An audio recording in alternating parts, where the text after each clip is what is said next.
Dans son discours à la Nation vendredi 28 mai 2021, le président de la République, Ali Bongo Ondimba, a annoncé l'allègement des mesures restrictives. Vous aurez plus de détails au cours de ce journal. Nous parlerons aussi des partenaires sociaux de la Société gabonaise de transport en discussion avec la direction générale pour échanger sur les revendications. Toujours en titre avec l'exposition et vente des produits à la Chambre de commerce, Naomi Simba et Floris Mapango vous apporteront plus de précisions. Et enfin, le curage des caniveaux à Iaï par une société de la place, initiative d'ailleurs de la mairie centrale. Mesdames et messieurs, chers téléspectateurs, bonsoir. Dans son discours à la nation, le chef de l'État, Ali Bongo Ondimba, autorise les énoncés de bars et restaurants à réouvrir jusqu'à 20h30. Nous l'écoutons. Pour ce qui est des restaurants et des bars, ils pourront ouvrir jusqu'à 20h30.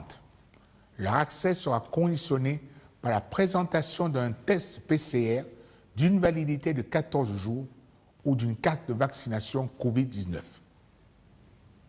Par ailleurs, les personnes vaccinées seront exemptées de certaines restrictions en vigueur.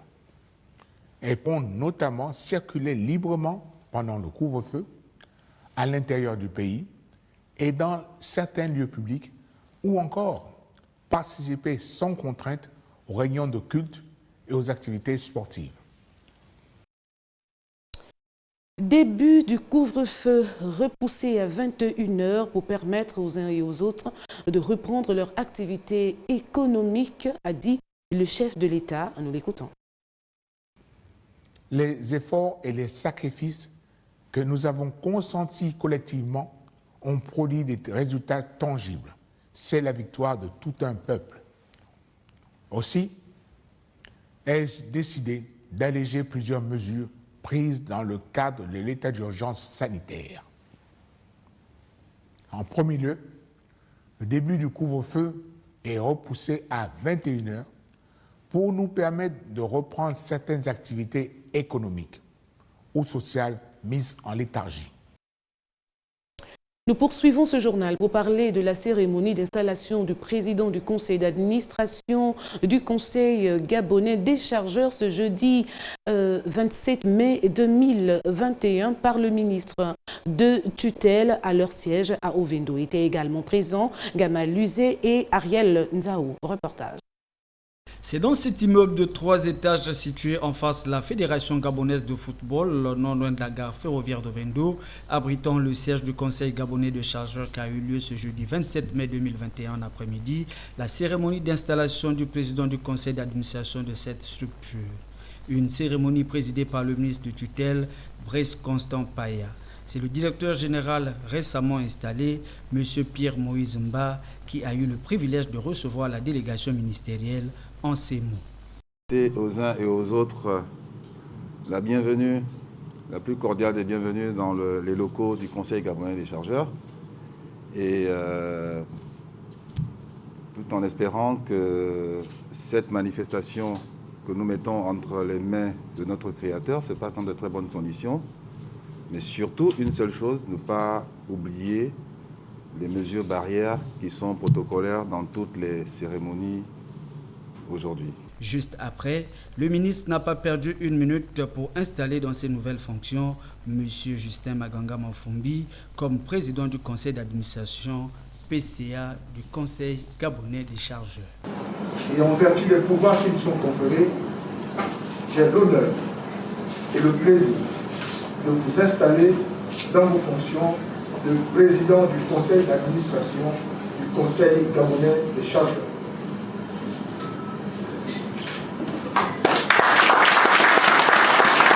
Après s'en est suivi le mot du président installé qui a saisi l'opportunité pour remercier le chef de l'État pour le choix porté sur sa personne. Mesdames et messieurs les directeurs généraux, distingués invités, mesdames et messieurs. Monsieur le ministre, c'est avec une légitime fierté que je tiens d'abord à exprimer ma sincère gratitude aux plus hautes autorités de la République, notamment le chef de l'État, son Excellence Ali Bongo Ondimba, à qui je dois l'immense privilège d'être le président du conseil d'administration du Conseil gabonais des chargeurs, suite à la nomination en Conseil des ministres du 29 avril 2021. Monsieur le ministre, pour moi, c'est un honneur et surtout un challenge au moment où le Conseil gabonais des chargeurs se retrouve dans une situation de redécollage après des moments de turbulence marqués par la cession passagère de ses missions à l'Office des ports et rades du Gabon, au BRAC. En effet, dans ce contexte de conjoncture économique internationale, accentué par les effets de la crise sanitaire liée à la pandémie du coronavirus, Covid-19, la grande préoccupation des plus hautes autorités, c'est de voir le CGC reprendre ses lettres de noblesse en tant que principal acteur du trafic multimodal, conformément aux missions qui sont régulièrement assignées.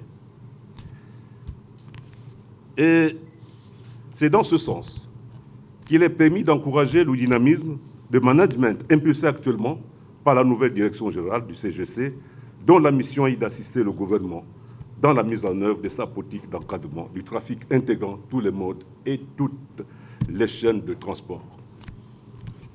Mesdames et messieurs, face aux nombreux défis qui sont à relever sur le plan national et international, il est clair que les questions de gouvernance d'entreprise et surtout la réflexion sur la diversification et l'optimisation des sources financières dans le secteur multimodal constitueront le menu incontournable de nos travaux en conseil d'administration futur. Pour conduire à bien la mission qui lui a été assignée, M. Justin Maganga Manfumbi, désormais M. le PCA du Conseil gabonais des chargeurs, s'entend s'appuyer sur l'humilité de l'écoute et de l'observation rapide, surtout l'expérience de ses anciens et la collaboration de toute son équipe. Permettez que je m'impose l'humilité de l'écoute et de l'observation rapide. Permettez aussi que je m'impose l'attente de votre hospitalité et de la reconnaissance du travail abattu par tous nos prédécesseurs et collaborateurs rompus à la tâche. Leur expérience est une mine d'or et une grande source d'inspiration.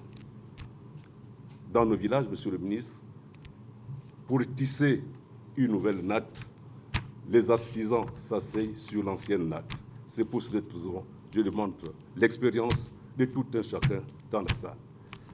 Monsieur le ministre, distingués invités, mesdames, messieurs, je vous remercie. Commencée à 14 h, cette cérémonie a finalement pris fin 1 heure plus tard dans une ambiance d'agapé et une photo de famille à la grande satisfaction des participants.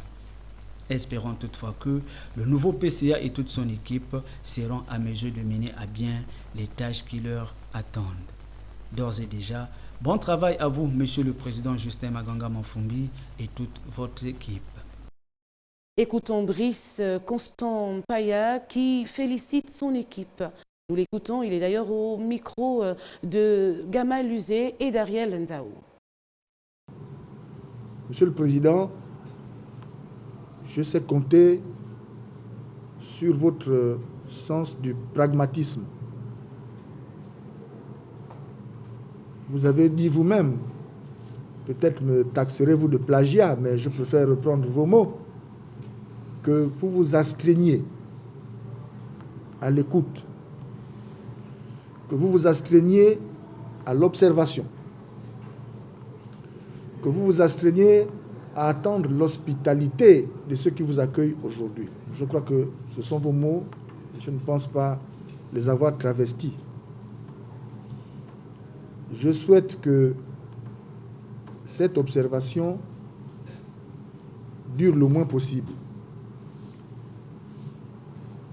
pour que vous puissiez former avec le directeur général, ou allais-je dire la direction générale du CGC, un couple au visage radieux, un couple qui s'intéresse à apporter à la famille les revenus utiles à la fois à son développement, mais également, bien entendu, au développement des membres de celle-ci. Quand je parle de membres de celle-ci, je fais allusion à vos collaborateurs qui sont au quotidien vos petites mains, qui sont vos fourmis, qui sont vos termites, il sera difficile d'arriver à obtenir des résultats, quelle que soit la structure organisationnelle au sein de laquelle on se trouve. On ne peut pas faire tout seul. Vous avez, et j'espère que c'est le dernier mot ou terme que j'emprunterai de vous, indiqué que vous souhaitiez former une équipe gagnante. Et c'est ce que le gouvernement attend de vous. J'étais dans cette même salle il y a quelques mois pour installer monsieur le directeur général. Je sais la volonté et la ferveur qui l'anime pour réussir sa mission, pour faire en sorte que son séjour au sein de cette structure, dont nul n'est besoin de rappeler l'importance du point de vue économique au niveau de notre pays, mais pour que ce séjour-là soit un séjour dont se souviendront les agents du Conseil gabonais des chargeurs. Nous sommes des dirigeants, nous ne faisons que passer. Comme des ouvriers, il s'agit d'un travail à la chaîne. Nous nous relayons sur l'ouvrage. Vous êtes tous les deux, en ce moment, à l'ouvrage au niveau du Conseil gabonais des chargeurs. Prenez-en soin. Faites en sorte que ce qui a conduit à cette gestion tutélaire, comme je l'indiquais tout à l'heure, soit un lointain souvenir. Un lointain souvenir. Monsieur le directeur général, je sais compter. J'ai la chance ou le malheur, je n'en sais rien, de connaître les deux à titre personnel. Monsieur le directeur général, je vous connais également. Je connais votre ouverture d'esprit. Je connais votre volonté de gagner. Mettez toute cette énergie au service de votre structure, comme vous avez commencé à le faire. Accueillez, Monsieur le Président, comme un aîné, je crois que c'est le cas, en tout point de vue, en âge, je crois, en expérience professionnelle, je crois aussi, en expérience politique de gestion des hommes, je le crois également. Accueillez-le comme tel, et je pense que votre couple produira les effets que nous attendons tous de vous. Vous êtes, pour ainsi dire, à un carrefour, et qu'on arrive à un carrefour, des feux de signalisation, ou en tout cas la gestion du flux de circulation est souvent très nécessaire pour éviter des collisions éventuelles. Travaillez-y, travaillez à l'harmonie, travaillez à la cohésion, travaillez à l'entente de tous les instants. Je vous remercie. Comme nous l'avons dit en titre, les partenaires sociaux de la Société gabonaise de transport Sogetra en discussion avec la direction générale pour échanger sur les revendications. Reportage, les images, on va dire, un reportage de Désiré Nbié Ningon sur les images de Floris Mapango. Nous sommes ici ce matin pour l'ouverture des séances de travail technique relatives au dialogue d'entreprise que nous avons démarré la semaine dernière. Comme vous le savez déjà, le directeur général nous a mandaté, nous ses collaborateurs, pour poursuivre les travaux de complément technique compte tenu de son agenda professionnel suffisamment chargé, vous le savez tous. Donc, cette séance de travail est la toute première dans le cadre des échanges en profondeur que nous allons avoir autour du cahier de charge que vous avez transmis à la direction générale.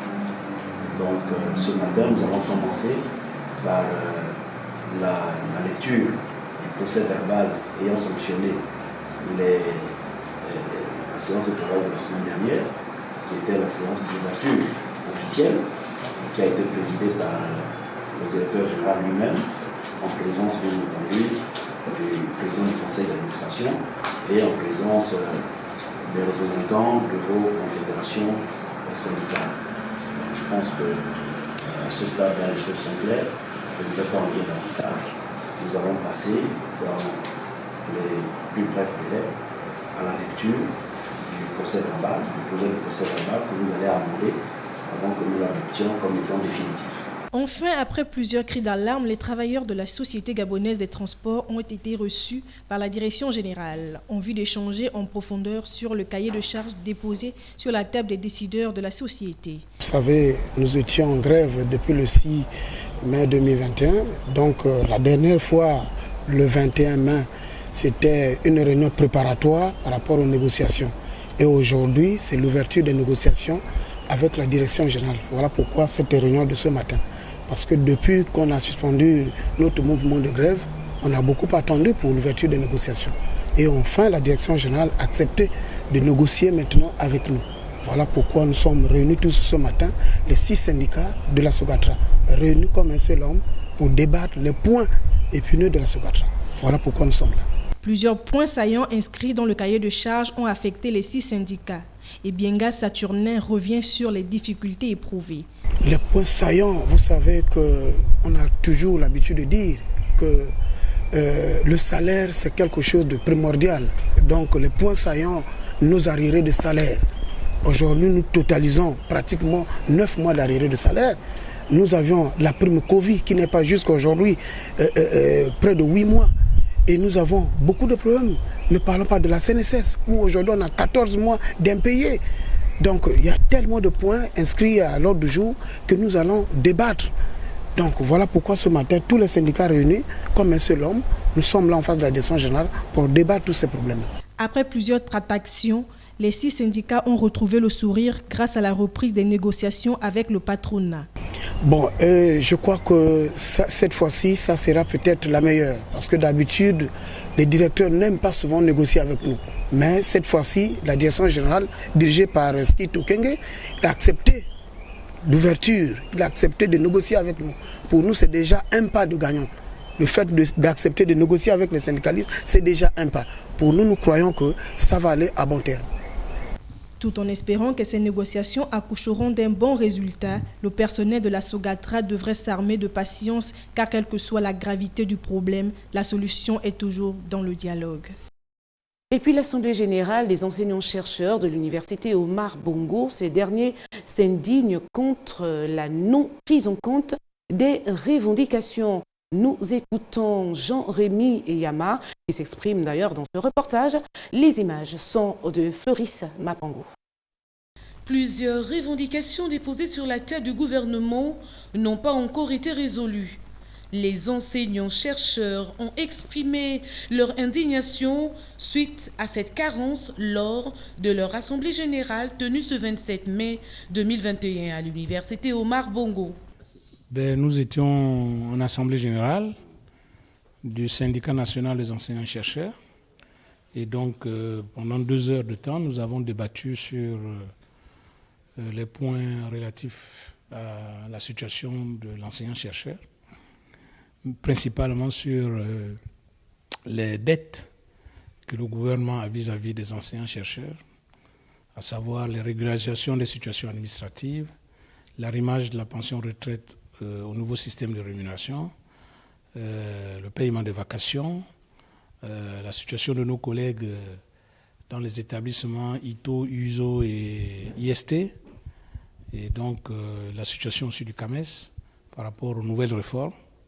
Donc tous ces éléments ont été débattus. Ce qui ressort de cette Assemblée générale, c'est que s'agissant, on va dire, de ce que l'État doit aux enseignants-chercheurs en partant des régularisations des situations administratives jusqu'au rappel, en passant par les vacations, un préavis de grève a été décidé pour donner donc ce temps au gouvernement pendant la durée du préavis pour régulariser toutes les situations des enseignants-chercheurs. Tous, d'un commun accord, souhaitent la résolution de leurs doléances qui perdurent depuis plusieurs mois. Après le dépôt de préavis de grève de 8 jours, s'il n'y a pas de réponse favorable de la part des décideurs, ils monteront au créneau. Que notre attitude relèvera de l'Assemblée générale qui se tiendra après le préavis de grève pour décider. Mais statutairement, quand on dépose un préavis de grève, si ce préavis de grève n'est pas, si les négociations ne sont pas ouvertes avant la fin du préavis, si elles sont ouvertes, ça suspend le préavis de grève. Si elles ne sont pas ouvertes avant la fin du préavis, théoriquement, vous passez à la vitesse supérieure. Maintenant, l'Assemblée générale est souveraine. Elle peut aussi décider de prolonger un préavis. Que les interpellés soient une bonne fois pour toutes à l'écoute des enseignants-chercheurs qui ne veulent que leur bien-être. Fin des réflexions sur les 30 ans de la Constitution gabonaise, le jeudi 27 mai 2021, au campus numérique de l'université Omar Bongo. À l'ordre du jour, force, faiblesse et perspective reportage. Les images sont de Floris Mapango. 2 jours de réflexion entre experts et étudiants au campus numérique à l'université Omar Bongo à l'occasion des 30 ans de la Constitution. L'objectif de ces journées est évoqué ici par les conférenciers. Le bilan est positif. Donc ces 2 journées ont permis de réunir des universitaires et des praticiens, des hommes politiques sur le bilan des 30 ans d'application de la Constitution gabonaise. Donc cela nous a permis de revisiter évidemment, de revenir aux objectifs initiaux qui ont été ceux des pères fondateurs de la Constitution, de revenir sur l'écriture même de la Constitution de 1991 et puis surtout de voir si les objectifs qui avaient été définis, c'est-à-dire restaurer la démocratie et construire l'état de droit, ont été atteints 30 ans après. Alors évidemment, il y a eu plusieurs communications avec des lectures tout à fait différentes et c'est aussi ça le but de cette journée, de confronter des idées entre universitaires et hommes politiques. Et donc, au sorti de là, nous sommes plutôt satisfaits d'avoir organisé ces journées. Et au terme de ces travaux, nous allons porter à l'attention des pouvoirs publics les recommandations qui ont été faites pour voir comment faire évoluer positivement notre système constitutionnel. Et je rappelle que nous avons organisé ces journées en l'honneur de nos anciens professeurs de droit constitutionnel aujourd'hui décédés, le professeur Joseph Ndombian, le professeur Jean-Pierre Kombila et le professeur Fidèle Mengemengwang. Ce que nous sommes en train de faire, c'est déjà de célébrer les 30 ans de la Constitution gabonaise qui a été, je le rappelle, adoptée en 1991, aujourd'hui on est en 2021. Alors l'objectif de ces journées d'études est triple. D'abord, il fallait faire donc le diagnostic pour montrer les atouts de cette constitution-là. Ensuite, quelles sont ses faiblesses et enfin, quelles sont les perspectives. Donc en ce qui concerne les atouts, nous constatons que plusieurs pays africains avaient adopté des constitutions en 1990-91 et qu'aujourd'hui, plusieurs de ces constitutions ont disparu. D'autres ont été suspendues. Récemment, nous avons l'exemple du Tchad. Mais curieusement, ou je veux dire heureusement, la constitution gabonaise est restée en place.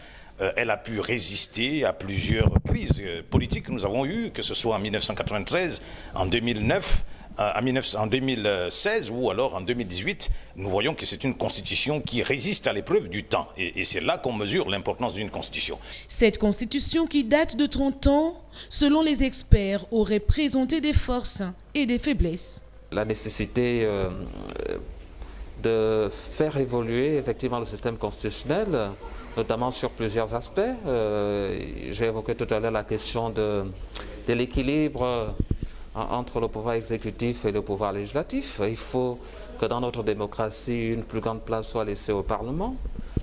Et puis, évidemment, il y a la question de l'indépendance de la justice, qui a également été abordée et qui me croit, qui selon moi est une question fondamentale évidemment. Son application reste, on va dire, assez faible, mais il y a eu quand même des points très positifs avec le rôle important joué par la Cour constitutionnelle sur plusieurs de ces aspects pour protéger la Constitution, pour garantir les droits fondamentaux des citoyens, pour garantir la couverture donc, ou alors l'organisation des élections. Tout ceci a permis à ce que la Constitution puisse résister jusqu'à ce jour. Mais nous sommes également convaincus que cette Constitution présente plusieurs limites. Et en tant qu'universitaires, nous sommes allés en profondeur sur ces différentes limites. Nous voyons qu'il y a encore plusieurs lacunes qui existent dans notre Constitution. Il y a des problèmes de cohérence entre plusieurs dispositions constitutionnelles. Les principes sont posés à l'article 5, l'état de droit, la séparation des pouvoirs, mais nous constatons que d'autres dispositions remettent en cause ces différents principes-là.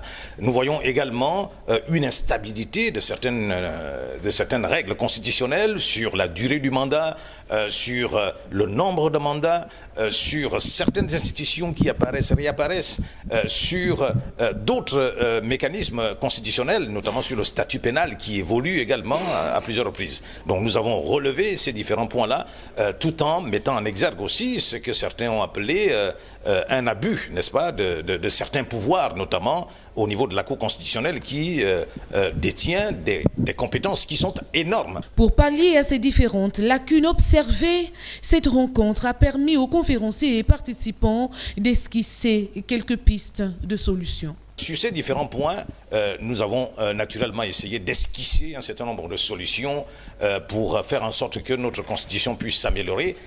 D'abord, permettre à ce que lorsqu'il y a une révision de la Constitution ou lorsqu'on élabore une nouvelle Constitution, il faudrait arriver à un consensus national au niveau des différents acteurs politiques, des acteurs sociaux et même des universitaires qui devraient également intervenir pour faire en sorte que finalement on arrive à une sorte d'identité constitutionnelle gabonaise, c'est-à-dire une constitution qui reflète ce que nous sommes, qui reflète nos réalités. Alors, nous voyons également un certain nombre de propositions qui ont été faites, non seulement pour renforcer la protection des droits fondamentaux des citoyens, mais aussi peut-être pour revoir aussi certaines attributions de la Cour constitutionnelle afin de redimensionner les compétences de cette juridiction pour qu'elle ne se retrouve pas à tout faire, mais de permettre à ce que d'autres juridictions puissent être également à même de jouer un rôle important. On dit tout est bien qui finit bien. Ces réflexions menées durant ces 2 jours ont eu du succès. Souhaitons tout simplement que toutes les recommandations formulées pendant cette grande rencontre seront prises en compte par les plus hautes autorités de la République.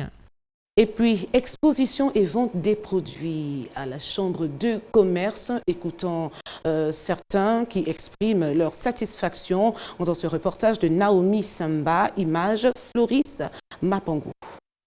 Pour cette édition 2021, les femmes entrepreneurs membres de l'ONG AWEP Gabon ont tenu à célébrer les mères d'une manière particulière. Occasion pour elles de transporter le plus grand nombre dans son univers avec son exposition vente en partenariat avec la Chambre de commerce. Madame Rachel Ibanet, présidente de l'AWEP, décline les objectifs poursuivis par cette action. Donc cette exposition est une exposition en prélude donc, de la fête des mères. Donc la célébration de la fête des mères, les femmes de la web, donc qui est l'association African Women Entrepreneurship Program, qui est une initiative de l'AGOA, donc de la partie américaine. Et donc ces femmes qui appartiennent à l'AGOA, à la web, ont décidé d'exposer ici à la Chambre de commerce pour pouvoir donc mettre en avant le Made in Gabon. Parce qu'aujourd'hui, on parle du Made in Gabon, c'est plus qu'une réalité, puisqu'aujourd'hui, on a la preuve avec tous ces beaux produits, que ce soit des produits alimentaires ou des produits de textile, ou même des produits capillaires, tout ce qui est produits de beauté. On se rend bien compte que notre Made in Gabon a de quoi compétir avec les autres produits à l'international. Un événement riche en couleurs regarde des stands garnis des quelques entreprises féminines venues mettre en avant des produits alimentaires, cosmétiques, artisanaux et bien d'autres relevant du Made in Gabon. de manière visible. On voit que depuis le premier jour, on a une forte affluence et les personnes sont plus ou moins satisfaites puisqu'elles reviennent le lendemain pour venir acheter. Donc c'est un signe pour nous de réussite et nous en sommes fiers. Nous sommes fiers parce que nous avons la possibilité donc de faire valoir notre savoir-faire gabonais, hein, et c'est une fierté. Je suis ravie parce que je constate que les femmes sont vraiment très entreprenantes, premièrement. Et deuxièmement, elles sont très actives et originales parce qu'il y a une diversité de produits. On est satisfait. Là, j'ai pris du pain de soja et je viens goûter avec de la confiture de chez Eloc. Et j'ai trouvé que, après avoir goûté la confiture de mangue au Kwarsa, là, je veux goûter avec le pain de soja parce que c'est assez original. Donc. Une initiative très satisfaisante au regard de l'engouement des populations, mais aussi par la qualité des produits et le savoir-faire des participantes. Nous en témoignent les initiateurs et les visiteurs venus à cette exposition vente.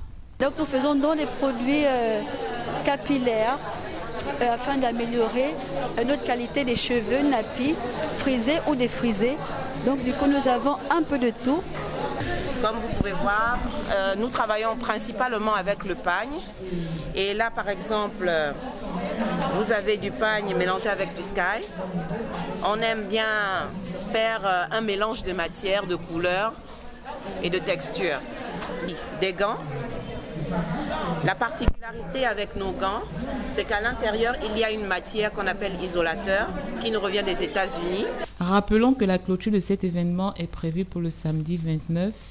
En attendant, vous êtes conviés à apprécier et acheter des produits Made in Gabon à travers divers produits qui vous aideront à célébrer dans le strict respect des mesures barrières nos chères mamans. À présent, nous faisons place au curage des caniveaux à Iaï dans le 5e arrondissement de la commune de Libreville, une initiative de la mairie centrale. Reportage de Gamal Luzé, image Ariel Ndao. Grande satisfaction pour les commerçants du quartier Iaï dans le 5e arrondissement de la capitale qui pourront désormais exercer sans gêne. Ceci grâce à l'opération de curage de canalisation lancée il y a quelques jours par la mairie de Libreville pour faire face aux inondations, surtout en cette période de grande saison de pluie. Là, ça nous arrange beaucoup parce qu'auparavant, quand la saleté n'était pas vraiment débouchée là, quand il pleuvait même à quelques minutes, 10 à 15 minutes, les magasins étaient déjà inondés. J'espère que nous, on a essayé de creuser un peu plus profond. Quand il va pleuvoir, peut-être ça pourra bien circuler. L'autre côté là-bas, c'est ce qui dérangeait un peu. Ils ont essayé de boucher là-bas. On va d'abord attendre pour voir pendant les moments de pluie. Ça me fait énormément plaisir parce que très souvent, ça donnait de mauvaises impressions. D'abord, c'est juste au bord de la route, il y a des étrangers, des grandes personnes qui passent et ils trouvent des trucs comme ça, ça ne faisait pas bien au niveau du pays, quoi. Et nous qui sommes là souvent, ça nous gêne quand même de voir notre ville qui est sale. En tout cas, le fait d'enlever la saleté qui est là, de nettoyer déjà ça là, ça fait du bien. Et de nous-mêmes, parce que ça peut aussi donner la maladie. Il y a des moustiques qui sont là et parfois ça nous pique. Même les moustiques, ça pique même pendant la journée. Voilà, c'était pas joli, quoi. Et en plus, quand il pleut, tu vois que comme le caniveau, ça ne coule pas bien. L'eau ne coule pas bien. Maintenant, quand il pleut souvent, ça remplit ça fait les inondations ici. Donc les voitures passent difficilement et ça faisait pas bien, quoi. Une satisfaction presque à l'unanime pour ces derniers, très souvent victimes de la pollution et des insectes nuisibles à longueur de journée. Oui, moi je vois que pour le moment, il n'y a pas. On est en train d'enlever la saleté. On va vivre bien maintenant. On est vraiment content. Depuis que ça a été nettoyé, c'est bien. Ça nous fait du bien. Il n'y a plus les cafards, il y avait les cafards, les moustiques vers les 16h même. Trop de moustiques ici, là. L'odeur, et quand même, c'est quand même un peu bien. Il n'y a même plus l'odeur. C'est bien. C'est bien. Si c'est comme ça, c'est bien. Je suis content pour ça. Pour que quand la pluie vienne, ça ne dérange pas les gens qui passent. Tous autant d'une même voix remercient les autorités de la République pour avoir lancé cette opération. Félicitations. Je dis comment? Si c'est comme ça que ça fait qu'on fait comme ça, là, c'est bien. Félicitations, c'est bien. Continuez sur cette zone de route-là. Au moins dans 2 fois dans l'année, peut-être après 6 mois, essayer de faire toujours ce même truc-là pour que ça puisse être débouché, quoi. Voilà, c'est un peu ça. Selon les techniciens rencontrés sur place, cette opération sur le site de l'échangeur de IAI durera 14 jours. Question de bien nettoyer tous les canaux d'évacuation d'eau et la zone au grand bonheur des riverains. Nous terminons avec la dégradation de la route IAI, petit marché de Lalala. Les automobilistes ont du mal à circuler. Reportage de Désiré Mbieningon, image Floris Mapango. Crevasses, nids de poules, voici ce qui constitue l'état de la route d'IAI en allant vers le petit marché de Lalala à gauche. Ces crevasses et nids de poules causeraient des embouteillages dans la zone. En cas d'urgence, cette route ne facilite pas la fluidité des véhicules. Ce n'est pas bien parce que déjà ça crée l'embouteillage. Quelque chose qui n'est pas bien au cas où il y a par exemple des urgences ou bien quelqu'un qui est pressé, quelqu'un qui est malade. Rien que cet état de la route fait en sorte qu'on ne puisse pas accéder facilement et aller où on veut. Et d'un autre côté, ça crée la saleté. Parce qu'il y a même des camions de Sobo qui passent par là. À cause des secousses et tout, il y a certaines ordures qui tombent par là. Et tout, donc je pense que ce n'est pas une bonne chose et que l'État devait faire quelque chose aussi pour ça. Mais la route, il faut l'arranger. Si les autorités compétentes puissent voir ça et faire, c'est quand même désagréable pour les taxis, pour les voitures, c'est vrai. L'accès aux véhicules dans ce carrefour est dû à la bravoure et au dynamisme de certains jeunes de ce quartier. Et si vous voyez quand même que les voitures arrivent à bien circuler, c'est parce qu'il y a certains jeunes du quartier qui cassent des cailloux, qui essaient de faire quelque chose et tout, en demandant 100 francs et tout. Vous voyez aussi que d'un côté, on va parler de l'emploi qu'il n'y a pas. Quand même, ça permet à mes frères d'avoir au moins un petit 100 francs en cassant des cailloux. C'est ce que je peux dire. Merci beaucoup. Que la mairie du 5e arrondissement de Libreville pense à ses habitants afin d'apaiser leurs souffrances. Voilà, ce journal a été réalisé par l'ensemble de la rédaction de Télé Hermon, supervisé par Boris Mikolo. Mesdames et messieurs, avant de nous séparer, je me fais le plaisir de vous rappeler les titres de ce journal. Dans son discours à la Nation, vendredi 28 mai 2021, le président de la République, Ali Bongo Ondimba, a annoncé l'allègement des mesures restrictives. Nous avons aussi parlé des partenaires sociaux de la Société gabonaise de transport en discussion avec la direction générale pour échanger sur les revendications. Aussi, l'exposition et vente des produits à la Chambre de commerce. Vous avez été éclaircis par Naomi Samba et Floris Mapango. Et enfin, le curage des caniveaux à IAI par une société de la place. L'initiative est de la mairie centrale. C'est la fin de cette principale édition d'information de 20h30. Merci de l'avoir suivi. Ortega Otonzogo que je suis, aura le plaisir, on va dire, le plaisir de vous retrouver lundi lorsqu'il sera 20h30 à Libreville. Au revoir.